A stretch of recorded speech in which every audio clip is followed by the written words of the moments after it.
Welcome back to the part two of the 20th century crisis, the World War One. To begin, World War One is actually war of attrition. So war of attrition is it is a concept of neither one group nor strategic technique was enough. So that's the kind of thing parang yung isang kupunan ay tumaas o lumamang, pero yung isa naman ay lumamang din sa ganitong aspeto ng labanan. So, wala sa kanila. So, wala sa kanila. Neither the team uh, something like had the victorious part in this years of battling. January 6, the Battle of Mochkovac. So, ito yung panahon na nag-atake yung mga Austria-Hungarian. The attack of Austria-Hungary to Montenegro. And then,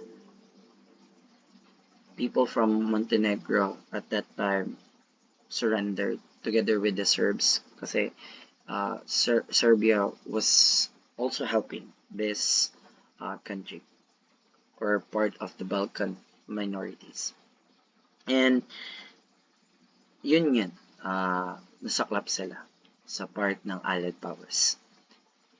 January 9, there is Erzurum offensive. So the Russian launched surprise offensive against the Ottoman and actually hit the initial victory kasi nang kinilan lang yung city of Erzurum, and later on, the latter part in April, actually captured the Black Sea port of Trebizond or dun sa parte ng Ottoman na side. And then, yung sa February naman, dito na yung mga surrender din yung mga German Cameroon noong February. And the most significant is the Battle of Verdun, which is tagged as the longest battle, one of the most terrifying, deadliest battles, in World War. So, the German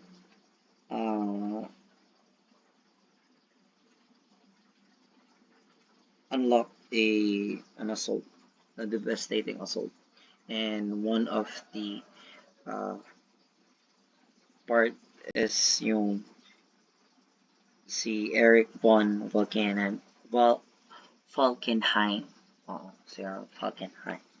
Sabi niya na, bleed France fight. So, it's a strategy of attrition. Yung gusto niya magpa-alis yung France. Nung March naman, wala dito sa PPT na, pero in March or on the stage of the month of March, actually British issued high proportion of helmets because ito yung helmet, no? Kasi kadalasan yung inaatake or pinupuntirya ng mga kalaban ito, yung head.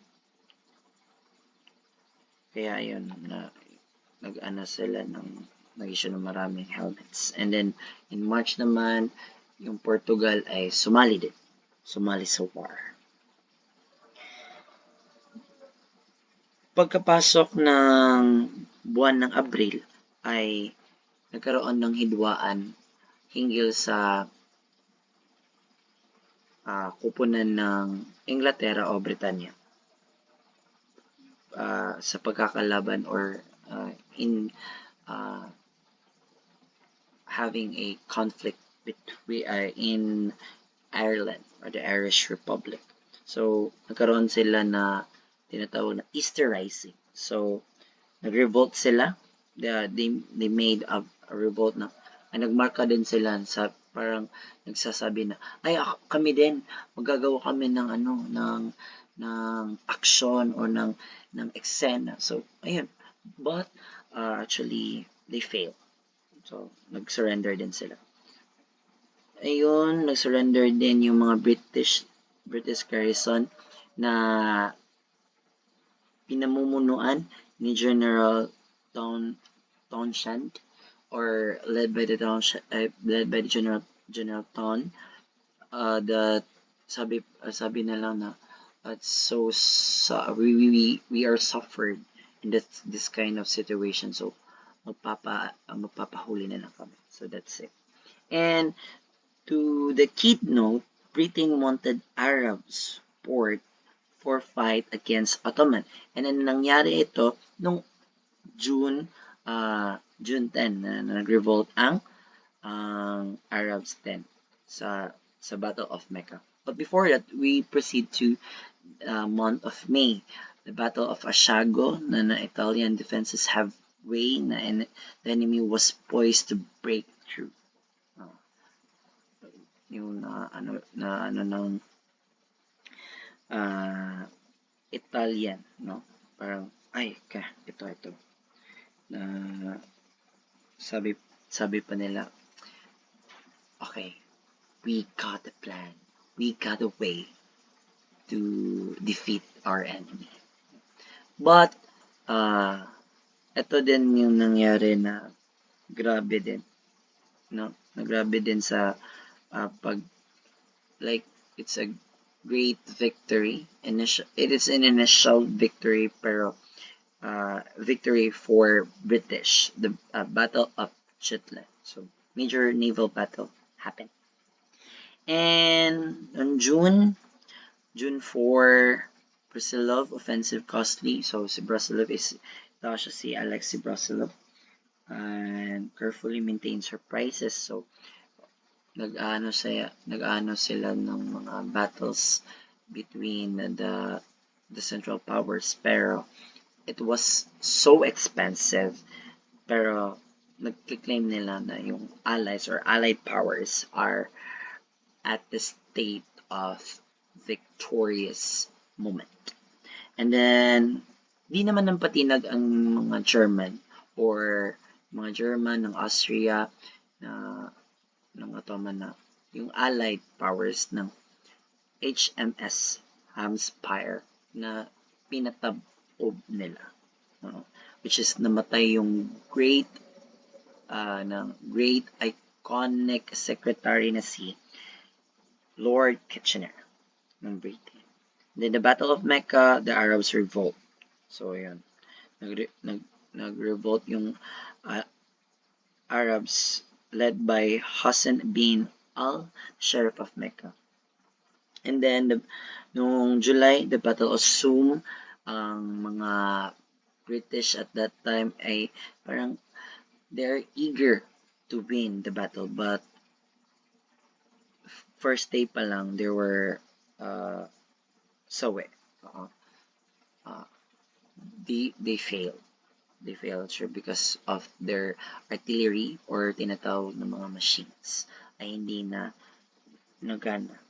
And then nung pumasok yung August, yung Romania ay nag-join sa Allies pagkatapos ng Romanian offensive na nag-encounter sila ng Central Powers. And then nung August 29, General Neville's promise na magkakaroon ng victory. Nagsaad siya sa mga French, sa mga Pransya, sa kanyang country na we will gonna have victory against these odds, against this challenging moment between Central Powers, but it comes to a terrible price. So, marami din yung casualties na nagano. And then, nung September, the battle flares. This time, British introduced a new weapon, a land weapon called the tank. So, kung may air sa mismong Central Powers, dito sa land naman, yung uh, Allied powers, which is the tank. And then noong November, natapos yung mga ibang uh, labanan, such as the Battle of Somme, and then the countries involved that suffered major casualties. Di din sila magpatinag na. Isa na dito, Robadia.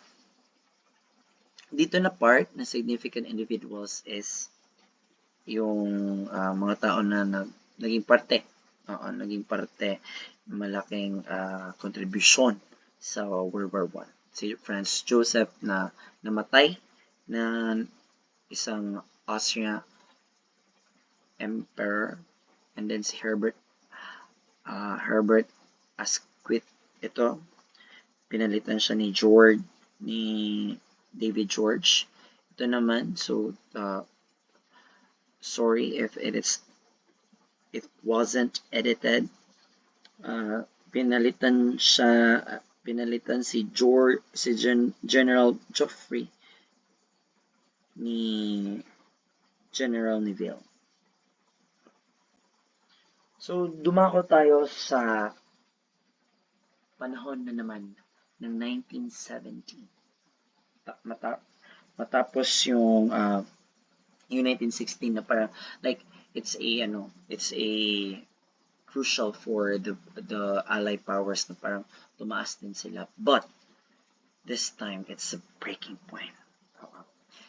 First and foremost, Arthur Zimmermann, he was a German secretary na nagpadala sa German ambassador ng Mexico ng isang sulat na kung saan gusto niya na maghimagsikan ang Mexico laban sa Amerikano, mga Mexicans. But it was intercepted or naharangan ng isang British government. And then it is a telegram, Zimmermann telegram was one of the reasons why US declared war on Germany. Then pumasok ang on that spring, that moment, yung Russian Revolution. Well, Russian was led by Tsar Nicholas II. Tsar Nicholas II was considered as a great father to his family, to his children, but wasn't a great leader to the Russia. So here comes that marami nagsasabi na ipatalsik na si Tsar Nicholas II, but Tsar Nicholas II decided na umalis na lang sa pwesto kasi parang hindi niya na masabi na ay ganito na nangyayari. Gutom na yung mga tao, they're actually working society, pero wala, mataas yung taxes ng panahon ng World War I, pero wala pa rin na nagaganap. So ayun, nagkaroon ng it actually hurt memory to the family, Romanov family, kasi harsh yung pagkamatay nila. Pumunta naman din yung family din nila sa tinatawag na secret special place for them. Pero sinabihan na nila Lenin. Lenin was Lenin is one of the great figure or great person na push na magkaroon ng revolt against them. So nagkaroon ng White Army, which is the Tsar favor, and then the Bolsheviks, which is the Red one. So the family captured at Yekaterinburg. So ito yung special place. Pero yung in charge ng mismong bahay ay magiging kasabot pala sa pagpatay sa kanila. When actually, uh, happened that kind of thing. Pero nung sinabihan ni Yakov, si Yakov yung house in charge na parang makakaalis na yung pamilya. Pero nung gabi na yun, nung madaling araw, oo, madaling araw na yun ay binasa ni Yakov yung death sentence and then pinaputukan ng mga drunken men. So, yung drunken men na yun, parang hindi nila matamaan yung mga pamilya. Kaya yun, napagyawang-gewang and yung mga bata pala ay nagsuot ng mamahaling mga alahas. Parang tinahi nila dun sa kanilang mga damit. Kaya pinatay na lang yung mga bata sa ulan. Then, pumunta naman din tayo sa Battle of Arras. This, actually, one of the most significant din na battle ng World War I. Nung April ay the diversion to support a major offensive, limited Allied victory. So, malimit lang. New model arises. 2 aircrafts are developed every month. And then that spring, spirited German aircraft leads to heavy losses, so-called Bloody April. So this type of battle has something na parang equivalent ng na natalo sila pero bumawi lang. Nanalo sila pero nalumok na rin. Ganun. And then Sergeant Stubby, the dog of war. So, isa ito siya sa stray dog ng na napulot ng isang sundalo nun. And then it has movie na nag-portray sa kanya. And then parang it's actually an instinct for that dog na magkaroon ng training, gano'n. Pero actually bawal talaga ng pet dun sa mismo war na yun. Yung mga giyerahan nandun. But Stubby stood up and proved the leaders that he can do do the things to help the people. And the battle of and then dito hearing the after that the kind of thing this dog was recognized. The Battle of Messines. This battle has something to enormous mines. So marami yung mga bomba, yung ganun. And the largest man-made explosion in the history. Then the second one is the Germany's parliament passed peace resolution. So, gusto na naman ng Germany parliament, which is a Reichstag. I don't think if I pronounce it correctly, but that's the Germany's parliament. Gusto nila na mag-peace na talaga. Pero, hindi pinayagan ng mga leaders, yung mga matataas na yung mga rango. Doon yung nasawi yung mga kasamahan nila sa Germany. Then dumako tayo sa mismong Allied power grew in different areas. So umabot ng Agosto, dumami, lumawak yung mismong kasapi ng Allied powers sa Brazil, sa Liberia, sa China, at sa Russia. Yan yung parang main point dito. And then the second battle of Casa. So this uh, type of battle is parang napupush na mapawala ang Ottoman rule kasi na capture ng Allied troops ang Jerusalem at that time.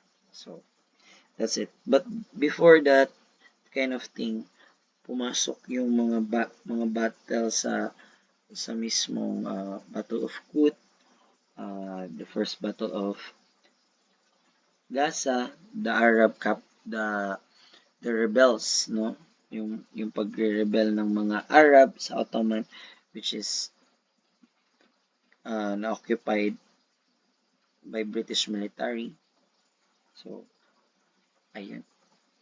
And the Battle of Caporito.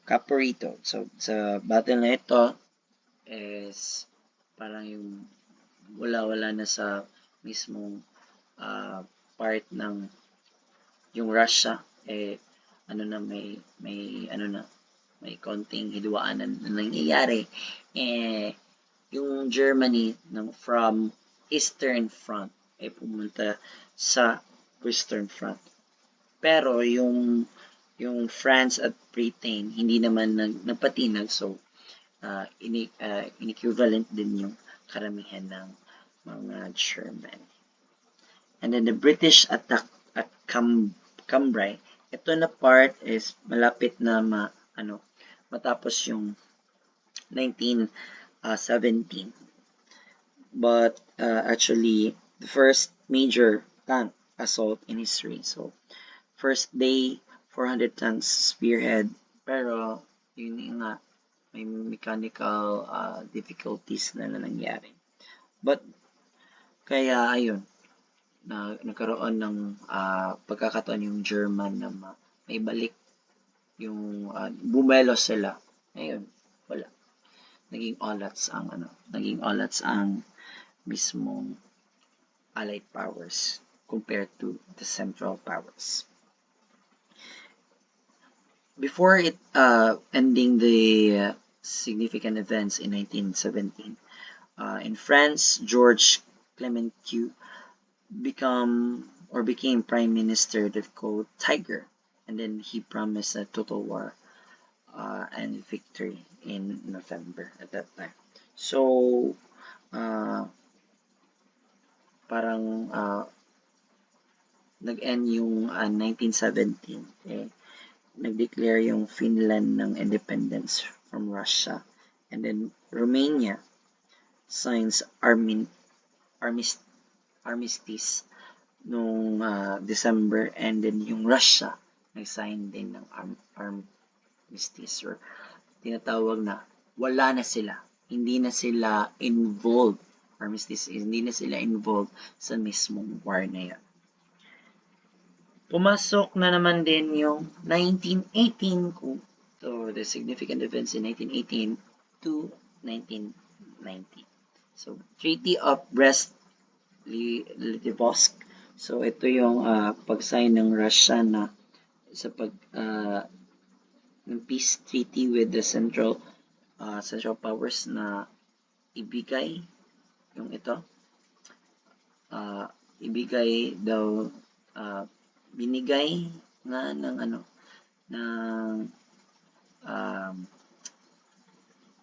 Russia ang part ng Poland dito na parte po. Ito siya na parte yung binigay ng Russia para masabi na talaga they cease with the war. And then yung German naman, Ukraine, Finland, and Baltic. German moved to western part also, and then Ludendorff planned to cut off the last-ditch offensive to win the war. So gusto man ng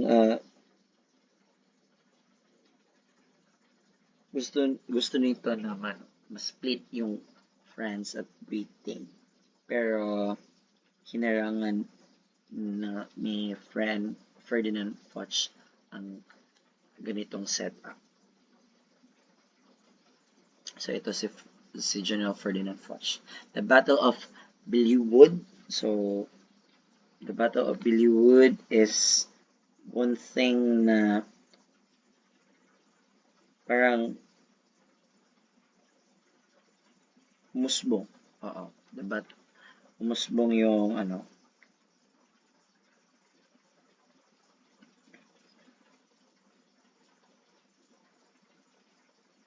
yung mismong US.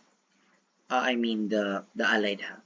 Kasi dito na sa part ng 1918 pumasok na si US. Oo.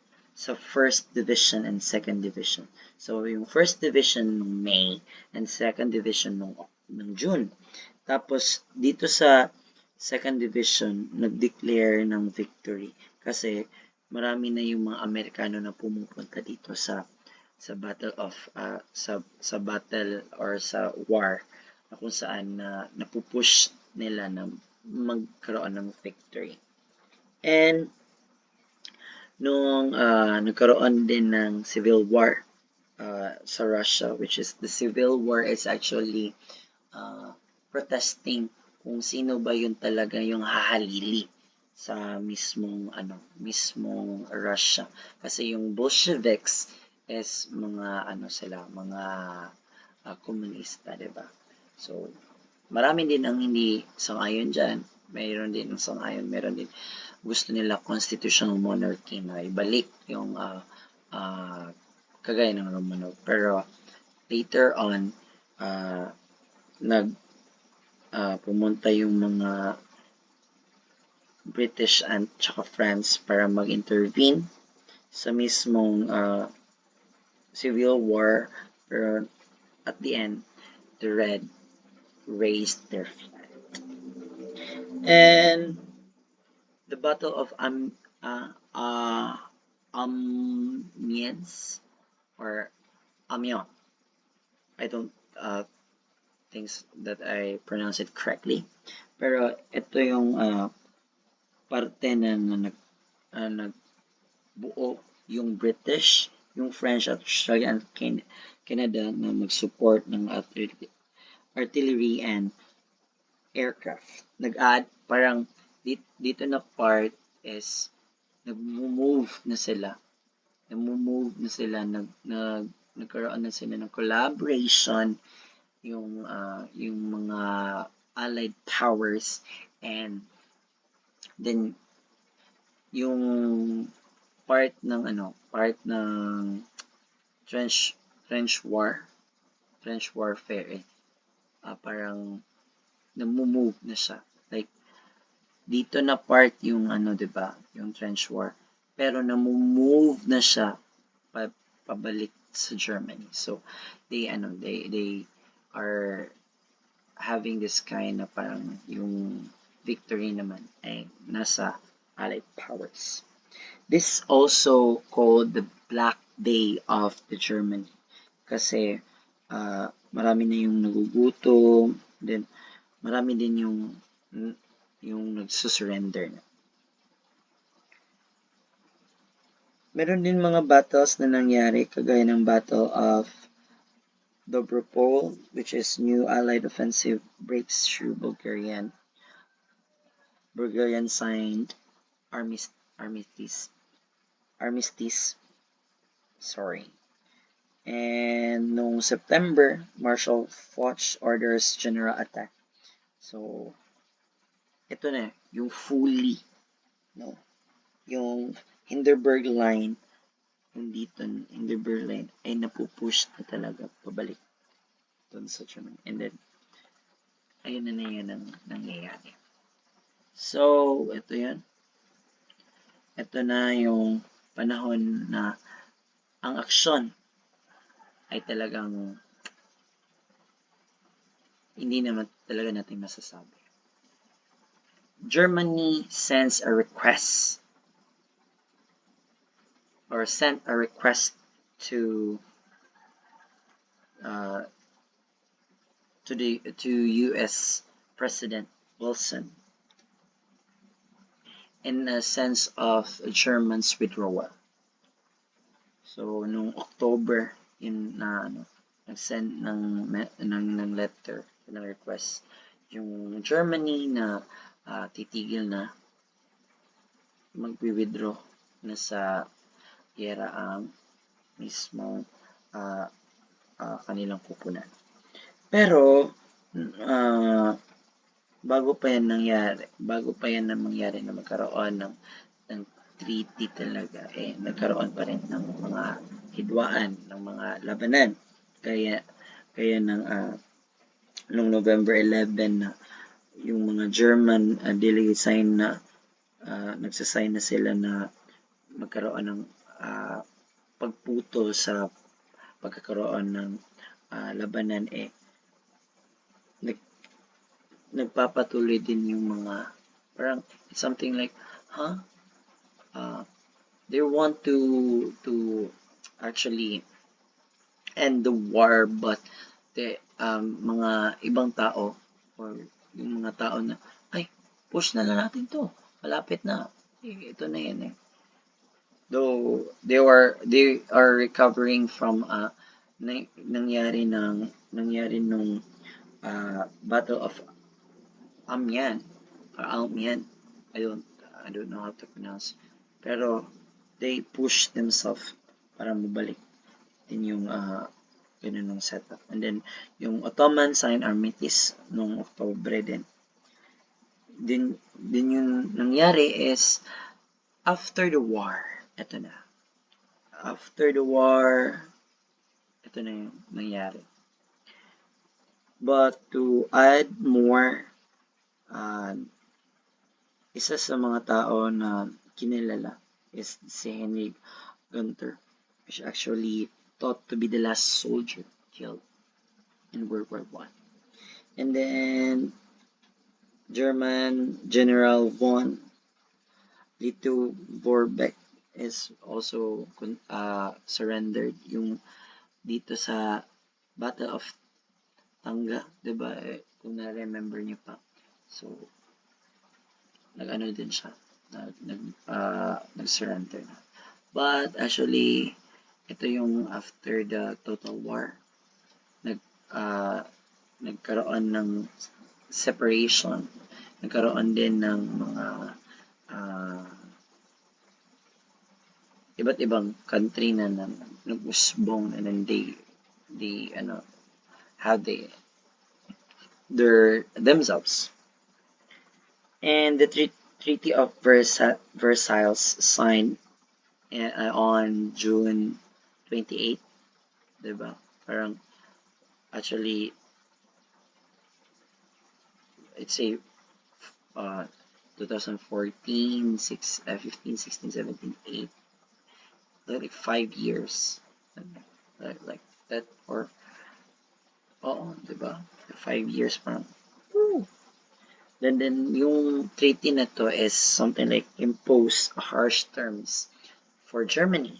Kasi pagbabayaran sila, yung restricted yung kanilang military